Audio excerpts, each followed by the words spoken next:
네, 오늘 함께 멀티미디어 여덟 번째 사운드에 대해서 알아보도록 하겠습니다. 여러분들 다들 이 사운드에 대해서 즐기는 그런 세대라고 볼 수 있겠는데요. 여러분들 언제 어디서나 이런 음향 그리고 음악 이런 것들 즐기는 언제 어디서나 여러분들이 원하면 스마트폰으로 들을 수도 있고 그리고 이어폰 그리고 헤드셋 블루투스 기술을 통해서 무선으로 이렇게 편리하게 여러분들이 즐겨 듣는 음악 그리고 또 하다못해 영화에서도 굉장히 이 음향과 사운드는 굉장히 중요한 요소죠. 오늘은 이 사운드에 대해서 세밀하게 함께 배워보는 시간 갖도록 하겠습니다. 첫 번째는 사운드의 개요입니다. 자, 보시면 이 소리, 우리가 알고 있는 그 사운드, 이 사운드는요, 이 정의부터 우리가 좀 차근차근 알아둘 필요가 있는데요. 보면은 이제 사람의 오감이 있어요. 오감에는 시각이 굉장히 중요한 역할을 하고, 청각, 그리고 이제 촉각, 미각, 후각, 이렇게 5개를 오감이라고 합니다. 근데 이 사람의 오감 중에서 이 청각을 통해 전달되는 미디어, 그거를 바로 사운드, 소리라고 할 수 있겠습니다. 우리가 귀로 수많은 어떤 소리들이 전달이 되는데 그 소리, 바로 우리의 청각을 통해서 들어오는 그 소리, 이런 전달되는 그런 미디어들, 예를 들어서 우리가 산에서 들리는 새소리, 물소리, 이런 자연의 소리들이 있고, 그리고 이제 또 어떤 연주되는 그런 음악, 그리고 또 이 가수들의 이 소리, 그 다음에 그 외에도 우리가 물건이 부딪히거나 나면서 나오는 어떤 소음들이 있잖아요. 이런 소음들, 이런 것들을 다 통틀어서 우리는 사운드, 소리라고 합니다. 일반적으로 이 정보를 전달하는 이 가장 중요한 수단으로, 정보 전달 수단으로 쓰이는 게 바로 이 눈, 시각과 그리고 귀, 청각입니다. 우리가 이 정보를 받아들일 때 이 중요한 게 바로 눈과 귀예요. 시각과 청각. 근데 우리가 시각에 대해서는 살펴봤지만 오늘은 이 청각, 바로 소리 사운드에 대해서 좀 자세하게 다뤄보는 시간을 갖도록 하겠습니다. 이 소리와 음을 구별을 하기도 하는데요. 이 사운드, 그리고 소리, 이런 용어들은요, 일반적으로 모두 동일한 의미로 사용을 할 수가 있습니다. 그래서 소리가 좋아, 음이 좋네, 혹은 사운드가 좋아, 이거는 사실은 이제 동일한 의미로 사용이 될 수 있습니다. 근데 이제 구체적으로 소리는 포괄적인 개념으로 이 사람의 목소리를 비롯해서요, 귀에 들리는 모든 종류의 음파를 소리라고 정의를 할 수 있습니다. 자, 우리가 이렇게 귀에 전달될 때 이 소리가 사실은 어떤 음파의 형태를 그러니까 이 파장의 형태를, 음의 파장의 형태를 띠게 되어 있습니다. 그러니까 우리 귀에 들리는 이 모든 종류의 음파가 이제 소리라고 우리가 이야기를 할 수 있고요. 그다음 사실 음은 소리의 한 종류예요. 그래서 소리의 한 종류로 음악을 구성하기 위해 필요한 요소의 소리만을 가리키고 있습니다. 자, 소리는 포괄적인 의미예요. 소리는 포괄적인 의미인데 그 소리에서 우리가 음악적 표현을 위해서 음악을 구성하는 필요한 부분의 소리만 뽑아낸 게 음이에요. 마치 영어의 톤이라고 우리가 톤으로 유사하게 생각을 해볼 수 있는데요. 그러니까 여러분들 세상에 이 음파는요, 굉장히 이 전체적인 부분을 다 다루잖아요. 이 음파는. 근데 여러분들 우리가 이 음악으로 구성하기 위해서 사용하는 음 있잖아요. 그 자체는 이 모든 걸 다 다루진 않아요. 필요한 부분만 이렇게 이 필요 요소만 이렇게 뽑아낸 겁니다. 예를 들어 도레미파솔라시도 같이 도와 레 사이에 부분에도 음파가 있겠죠. 근데 그거는 빼고 필요한 음악을 구성하는 부분에 대해서만 뽑아낸 게 음이라는 겁니다. 자, 음파의 개념과 특성에 대해서 이어서 살펴보도록 할 텐데요. 여러분 이 공기가 있잖아요. 이렇게 지금 이 공간에 다 공기가 있는데 이 공기와 같은 매개체가 있는데 매개체를 통해서 이 물체의 진동이 주기적으로 발생하는 파동이 바로 음파예요.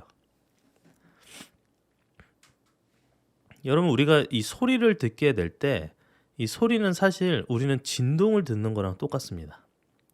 근데 그 진동이 뭘 통해서 전달이 되냐면 바로 지금 현재 이런 공간은 이제 공기죠. 공기가 매개체가 되겠죠. 이 사이에는 이제 공기밖에 없으니까 공기라는 그 매개체를 통한 그 진동을 우리가 파동으로 진동이 주기적으로 발생하는 그 파동 그게 바로 음파라는 겁니다. 그래서 우리가 그 음파를 듣게 되는 거예요. 귀로. 물론 이제 이거를 다 들을 수 있는 건 아니고 사람이 들을 수 있는 이제 가청 음파라고 하는데 가청 음파 또는 가청 주파수라고 하는데 사람이 들을 수 있는 소리의 파동이 정해져 있습니다. 20Hz에서 20kHz 사이의 주파수 대역을 우리가 가청 들을 수 있는 가청 음파 또는 가청 주파수 대역이다라고 이야기를 합니다. 자, 그리고 정상적인 귀로 들을 수 없는 소리 이제 초저주파가 있고요. 초음파가 있습니다. 초저주파, 초음파. 초저주파는요 20Hz 미만에 해당해서 우리 사람의 귀로는 들을 수 없는 부분. 초음파는요, 여러분 초음파 많이 들어보셨죠? 초음파 이렇게 검사도 하고 하잖아요. 초음파가 20kHz 이상이 되는 음파의 영역입니다. 음파는 진동이잖아요. 그러니까 초음파 검사할 때도 그 매개체가 이제 닿으니까 닿을 수 있게 해서 그 진동으로 우리가 검사를 하잖아요. 근데 그 이 대역대가 주파수 대역대가 20kHz 이상인 거를 초음파라고 합니다. 자, 음파에 대해서 우리가 이제 배웠는데 개념을 이해했는데 음파를 어디서 이제 활용을 할까요? 음파가 활용되는 부분들을 살펴보면요. 자, 음파는 과거에는요. 이 지뢰 탐지기 여러분들 전쟁 중에 이 어떤 지뢰를 많이 심었었잖아요. 지금도 아직 있을 수도 있는데 이 지뢰를 탐지하기 위한 탐지기의 음파를 사용하고요. 그다음에 이제 수중 음파 탐지기 등이 있습니다. 이건 이제 다 사실은 군사 장비에 해당이 될 수 있겠죠. 그리고 우리 사람의 신장의 돌, 혈전 분쇄를 하기 위한 의료용 초음파 진단 기기에도 사용이 됩니다.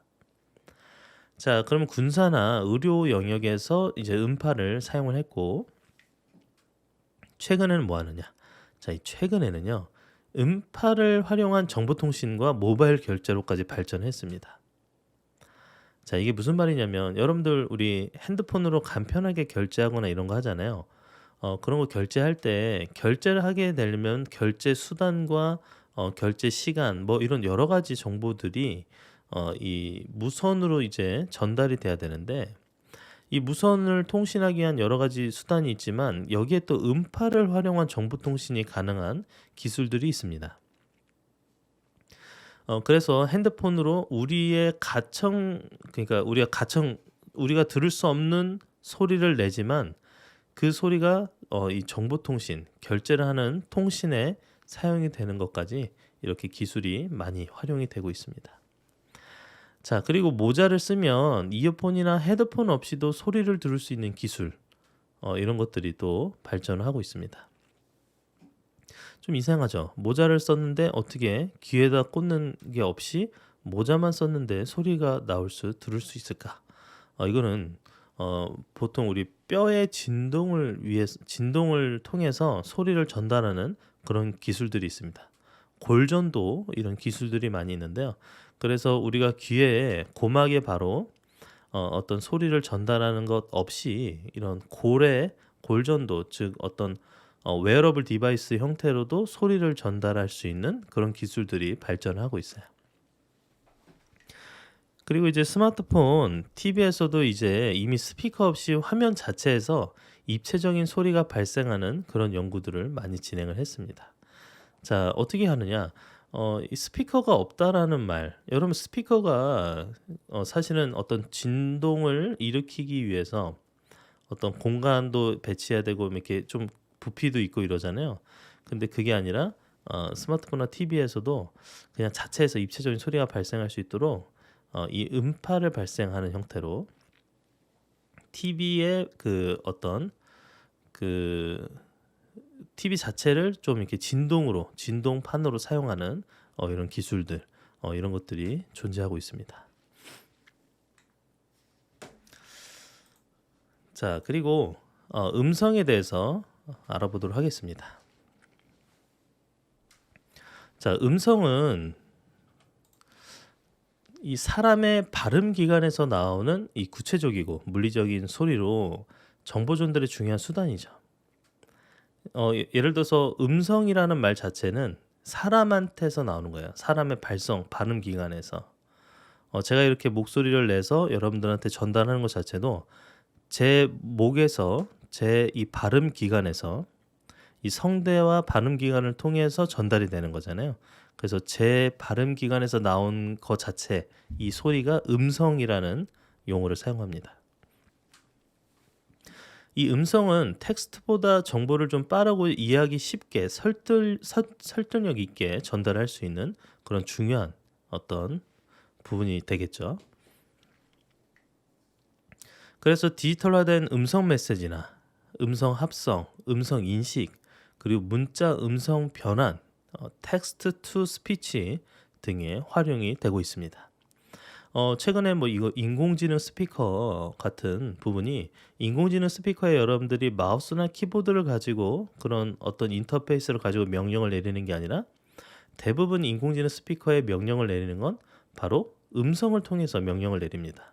그래서 음성을 기반으로 한 인터페이스를 주로 사용을 하기 때문에 최근에는 이 음성에 대한 어떤 인식과 합성, 음성 자체에 대한 어떤 인터페이스를 위한 어떤 기술들이 계속 발전을 하고 있습니다. 자, 그 다음에 음향 효과라는 개념을 우리가 알아둘 필요가 있는데요. 여러분들 음향 효과 하면 어떤 게 떠오르시나요? 음향이 중요하지. 뭐 이런 얘기 하잖아요. 이 음향은요, 주로 배경음으로 주로 사용이 돼요. 배경음. 여러분들 이제 뭐 영화를 보거나 뭐 할 때 어떤 특정 장면이 있거나 할 때 예를 들어서 우리가 특정 장면으로 뭐 비가 오거나 공사 현장 소리, 비 오는 소리랑 공사 현장 소리는요, 사실은 그 장면의 어떤 배경음입니다. 근데 이 배경음을 상황을 이제 현실감 있게 전달하는데 이 음향 효과로 우리가 이제 많이 입히죠. 그리고 정보를 전달할 때에도 그 상황을 부각하거나 이 사실적인 효과를 나타내기 위해서 이 보조적인 수단으로 음향 효과를 사용을 하기도 합니다. 이 음향 효과에는 이제 크게 자연에서 채집한 자연음이 있고 그다음 합성으로 생성된 합성음이 있습니다. 이렇게 두 개로 구분을 합니다. 여러분들 보신 적이 있을지 모르겠는데 합성으로 생성된 합성음은 이제 그냥 디지털 장비로 이렇게 만들어낼 수도 있고 한데 자연에서 채집하는 분들, 자연음을 채집하는 사람들 보면은 이렇게 그 바람 차단하는 윈드 이렇게 차단하는 이렇게 씌우고 큰 마이크를 들고 이렇게 귀에다 이렇게 헤드셋을 꽂고 자연 속에서 이렇게 소리를 수집하면서 다니는 사람들이 있습니다. 그런 소리들을 여러분들 우리가 자연음을 수집을 그런 사람을 통해서 했기 때문에 우리가 영화나 뭐 이런 장면에서 그런 자연음이 자연스럽게 음향 효과로 사용이 될 수 있게 되는 거예요. 네, 그런 어떤 고급 사운드를 수집한 게 있기 때문에. 자, 그 다음에 음악입니다. 음악. 여러분들 음악은 많이들 이제 듣고 일상생활에서 다들 취미 활동으로 음악을 일상생활에서 많이 즐기실 텐데 음악은 인간의 사상과 감정을 주로 음으로 표현하는 소리 예술입니다. 여러분들 제가 이제 음이 소리에서 음악적 표현을 위해서만 이게 좀 부분 집합이죠. 전체 소리에서 음악을 표현하기 위한 부분으로 사용되는 게 음이라고 했잖아요. 근데 그 음을 어, 어떤 우리의 사상, 감정을 음으로 표현하는 예술이 바로 음악이에요. 그래서 기본 요소는 리듬이 있고요. 그다음 멜로디가 있습니다. 리듬과 멜로디 이 두 가지가 이제 기본 요소로 굉장히 중요하죠. 그리고 여기에 하모니를 추가합니다. 그래서 음악은요, 리듬과 멜로디 그리고 하모니 이게 세 개, 이게 3대 요소예요. 음악의 3대 요소. 리듬이 중요하고 멜로디가 있어야 되고 하모니가 어떻게 돼 있는지. 자, 근데 이거 각자 이 정의를 살펴보면요, 리듬은 이 음악의 구조를 만드는 요소야. 구조인데 그래서 이제 음의 세기를 나타내는 게 리듬입니다. 리듬. 그리고 이제 멜로디는요, 음의 변화를 움직임으로 인식해서 음이 올라가는 형태 혹은 내려가는 형태, 음 높이의 변화 이게 바로 멜로디입니다. 하모니는 두 개 이상의 음이 동시에 표현되는 화음을 의미를 해요. 사실은 이제 음악의 절대적인 요소는 아닌데 사실상 우리가 듣는 이 음악에 어떤 화음이 없으면 굉장히 단조로운 그런 모습을 보이는 경우가 많이 있습니다. 그래서 이 하모니는 사실은 얼만큼 화음을 통해서 풍부하게 음악을 표현할 수 있는 아주 또 중요한 그런 요소라 볼 수 있겠습니다. 그래도 이제 절대적으로 필요한 건 바로 리듬과 멜로디가 되겠죠. 리듬과 멜로디, 음의 세기와 음의 변화, 네, 이게 굉장히 중요한 음악의 요소입니다. 자, 그 다음에는 사운드의 구성 요소인데요. 사운드는 이 진동수, 주기의 역수로 1초 동안 진동한 횟수, 이거를 이제 진동수라고 합니다. 결국엔 여러분들 이 소리라는 자체가 어떤 진동을 의미한다고 했잖아요. 우리가 지금은 공기라는 매개체를 통한 진동으로 이렇게 이해할 수 있잖아요. 그런데 이 진동이 1초에 몇 번 진동하느냐 이게 이제 중요합니다. 그래서 그게 이제 진동수로 우리가 정의를 내릴 수 있고요. 음파는요, 음파는 일정한 진동수로 반복하는 파형이에요. 우리가 소리가 이제 어떤 파형 형태로 전달되는 게 음파라고 했잖아요. 근데 이 음파가 어떤 진동에서 이 음의 파형이 나타나는데 그게 일정한 진동수를 반복하는 파형이 음파라는 겁니다. 그러니까 진동이 얼만큼 반복이 되는지가 중요하겠죠. 자, 그다음 사이클은요. 사이클은 파형의 동일한 모형을 사이클이라고 합니다. 파형의 동일한 모양. 자, 그리고 주기는요. 그 나타나는 어떤 사이클에서 음파의 압력 변화가 완전하게 1회를 반복할 때 소요되는 시간이 주기예요. 우리는 반복되는 어떤 주기를 우리가 많이 표현하잖아요. 근데 이제 사운드에서 의미하는 그 주기는요. 그 사이클에서 음파의 압력 변화가 완전하게 한 번 반복될 때 걸리는 시간, 소요되는 시간. 이게 주기입니다. 자, 그래서 진동의 빠르기에 따라서 소리의 높낮이가 구분이 되고요. 그리고 진동 폭의 크기에 따라서 소리의 크기가 구분이 됩니다. 자, 예를 들어서 진동폭이 커요. 진동폭이 굉장히 큰 크기는요. 이 크면 클수록 소리가 크다라고 얘기할 수 있어요. 그리고 얼만큼 진동이 빠르게 이 진행이 되냐에 따라서 진동이 빠르다 하면은 진동이 느리다 하는 것, 이 차이에 따라서 소리의 높낮이가 구분이 되는 겁니다. 그래서 우리 예를 들어서 천천히 이렇게 진동이 일어나잖아요. 그러면 소리가 좀 낮게. 그래서 소리가 좀 낮은 목소리, 이거는 이제 진동이 낮게 일어나는 거고요. 그다음 소리가 높게 막 하면요, 이건 진동을 빨리 움직이는 겁니다. 그래서 우리가 목소리도 마찬가지로 이 어떤 진동을 일으켜야 되잖아요. 그래서 그 진동을 일으키기 위해서 이 발음 기관이 그렇게 동작을 하는 겁니다. 자, 사운드의 구성 요소로 아까 이야기했던 우리 파장, 음파에서 일어나는 그 파장이 있고 이제 진동 폭이 있어요.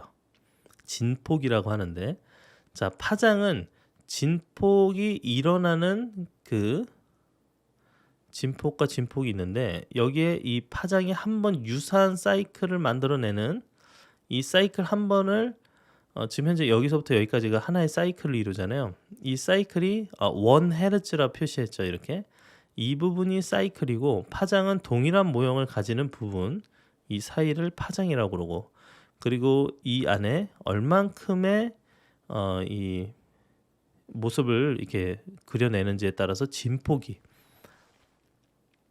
이게 결정이 됩니다. 자, 그리고 이거에 대해서 좀 더 지금 이게 이제 1초 사이에 얼만큼의 이 진폭이 반복이 되느냐에 따라서 이 주파수가 결정이 되죠. 주파수는 4Hz가 됐어요. 그리고 진폭은 Y로 나타내고요. 여기는 이제 주파수가 8Hz입니다. 8Hz는요. 1초에 지금은요. 한 번, 두 번, 세 번, 네 번 이렇게 해서 4Hz로 표시했잖아요.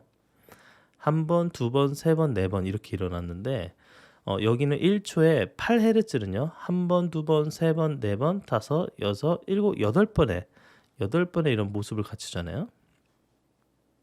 그래서 얘는 고주파수로 진폭은 이제 Y로 똑같지만 그런데 진폭을 여기는 4Hz 4번 이렇게 움직이는데 진폭은 2Y예요. 이게 안 보이네요. 잠시만요.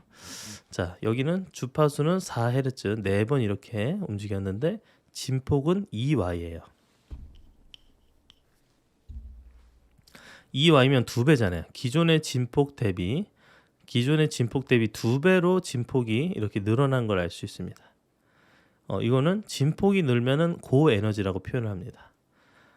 주파수로 이 주파수가 파장이 많잖아요. 지금 파장이 많으면 주파수가 늘었기 때문에 고주파수고 진폭이 늘면 고에너지로 이렇게 표현을 할 수 있습니다.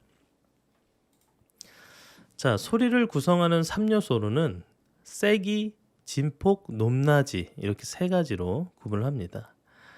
세기는 소리의 크고 작음을 나타내요. 그래서 소리가 커, 소리가 작아, 소리를 줄여줘 뭐 이렇게 얘기하잖아요. 이 세기는요 소리의 크고 작음인데 얘는 진폭에 의해서 결정이 됩니다. 자, 보시면 아까 진폭을 2배 늘렸잖아요. 진폭이 2배 늘었다라는 소리는 이제 소리가 크다, 소리가 세다 라고 얘기할 수 있겠습니다. 진폭이 커지면 커질수록 소리가 이제 좀 커지게 되는 경향을 보일 수 있고요. 그 다음에 이제 진폭 자체는요 이 파형의 기준선이 있는데 기준선에서 최고점까지의 거리를 진폭이라고 합니다. 자, 보시면은 여기에 기준선에서 최고점까지 얼만큼의 거리냐, 이 거리가 진폭이라는 겁니다. 여기 보면 진폭이 있죠. 자, 높낮이는요 소리의 높고 낮음을 나타내는데 이거는 주파수에 의해서 결정을 합니다. 우리가 진폭 자체가 커지면 소리가 커지는 거잖아요. 근데 그 1초든 그 1초 안에 얼만큼의 이 파장이 있냐에 따라서 지금 보면은 이렇게 4Hz가 아니라 8Hz잖아요. 8Hz로 가면요 소리가 높게 되는 거예요. 소리가 더 높은 소리를 높은 의미를 가집니다. 주파수가 높을수록 소리가 높은 의미를 가지게 돼요. 자, 그래서 이렇게 우리가 화면으로 보면 이런 식으로 우리가 진폭을 늘릴 수도 있고 여기는 지금 주파수를 늘릴 수도 있어요. 네, 위상을 결정할 수 있게 되겠죠. 그래서 한정된 소리에서 소리를 줄이는 역할, 그 다음에 소리의 높이거나 줄이는 높낮이를 결정하는 이런 식으로 소리가 구성하는 3개의 요소가 있습니다. 자, 그리고 진동수와 음색에 따라서 여러분 진동수가 다르면 소리의 높이가 달라져요. 이제 진동이 얼만큼 빨리 이루어지느냐 혹은 진동이 얼마나 천천히 이루어지느냐에 따라서 소리의 높낮이가 달라지는 건데 음악에서 사용하는 우리 음계 있죠. 도레미파 솔라시도 음계, 음이잖아요. 음악에서 사용하는 이 도레미파솔라시도가 여러분들 사실은 음의 높이의 차이에 따라서 사용되는 음계잖아요. 우리가 다들 알고 있는. 그래서 높이 차이를 나타내는 어떤 기준점이 되죠. 옥타브는 여러분 옥타브 음악 이제 옥타브 낮은 도에서 높은 다음 높은 도까지의 음계를 옥타브라 하죠. 그래서 1옥타브에서 높은 도의 주파수는 낮은 도의 2배를 이루게 구성이 되어 있습니다. 그래서 도레미파솔라시도 그러면은 도 있잖아요.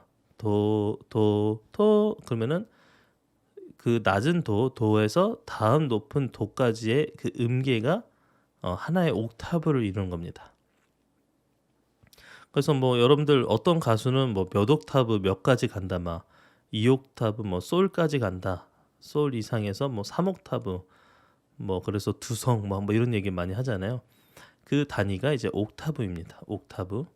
그래서 여러분들 이 옥타브를 체크할 때는 여러분들이 낼 수 있는 그 도에서 다음 도, 그다음 도 이렇게 몇 옥타브로 올라갈 수 있느냐라고 결정을 할 수 있겠죠. 자, 그다음에 음색은 소리의 맑고 탁함을 나타냅니다. 음색. 보면은 음색이 좋다 뭐 이렇게 얘기하잖아요. 그래서 음색 소리가 맑다. 목소리가 맑네. 목소리가 좀 탁하다. 허스키하다 막 이렇게 얘기하죠. 소리의 특성을 결정하는 파형에 의존하는 게 이제 음색이라고 할 수 있겠습니다.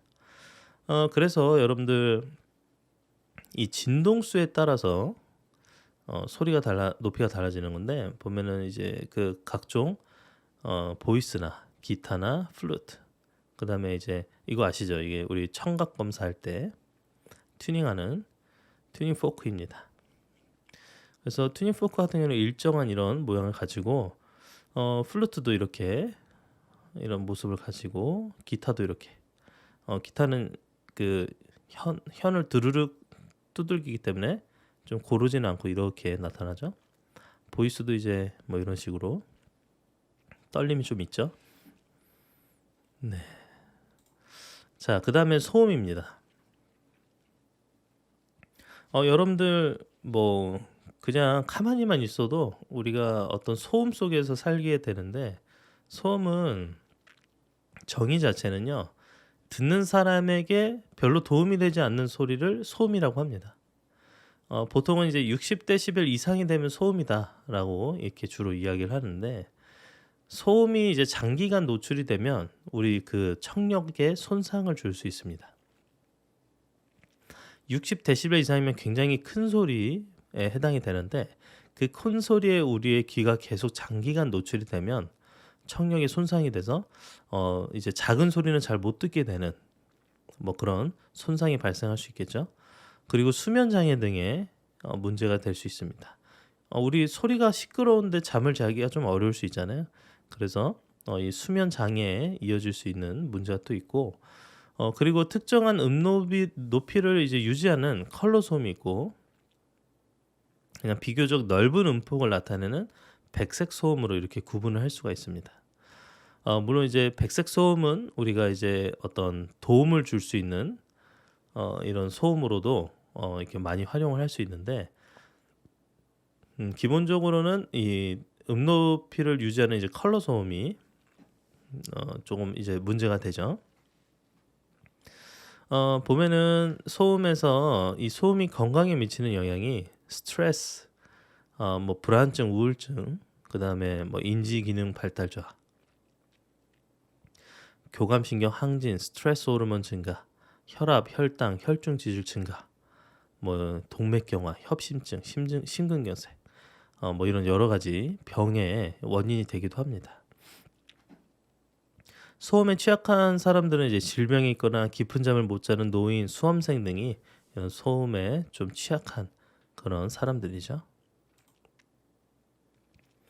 자, 그리고 여러분들 백색 소음은요, 화이트 노이즈라고도 이제 하는데 백색 소음은 이 집중력을 높이고 마음을 안정시키는 소음으로 이제 많이들 사용을 합니다. 그래서 이제 뭐 여러분들 유튜브나 이런 거 보면은 백색 소음의 어떤 소리만 내주는 그런 채널들도 있어요. 예를 들어 뭐 어떤 힐링을 위해서 뭐 마음을 좀 안정시키기 위한 그런 소음으로 백색 소음이 사용이 되기도 하고, 그다음에 공부할 때 오히려 공부에 좀 도움이 될 수 있을 만한 그런 백색 소음을 들으면서 공부하는 사람들도 있죠. 다양한 음높이의 소리를 합하면 넓은 음폭의 이제 백색 소음이 되게 되어 있습니다.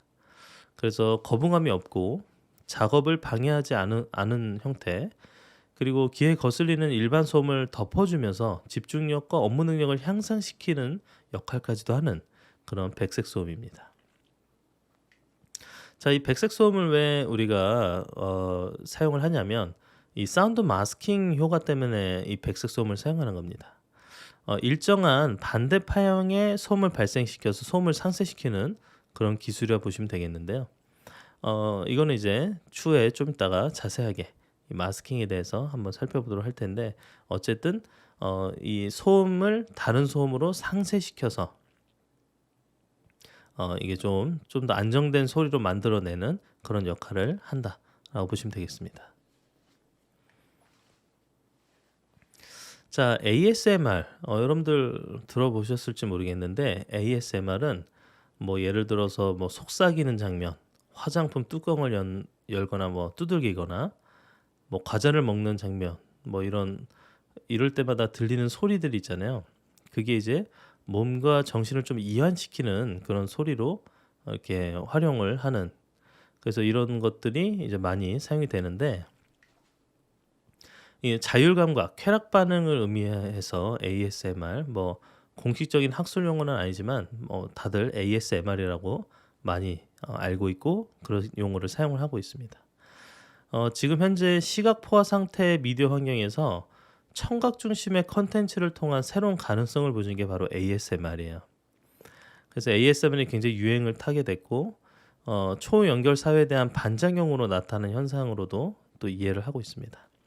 자, 여기 그림 보시면 뭔가 두들기거나 속삭이거나 뭐 이런 소리들 보면은 뭐 이렇게 마이크를 이렇게 긁는 소리, 이런 소리나 뭐 속삭이는 소리, 뭐 브러쉬로 이렇게 마이크를 이렇게 하는 뭐 하여튼 그런 여러 가지 소리들이 있는데요. 한번 영상 제가 하나 가져왔는데 ASMR이 뭔지 한번 이거 보시면 이해를 하실 겁니다.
네, 여러분 좀 어떻게 긴장이 이완되고 좀 그런 어떤 느낌이 드나요?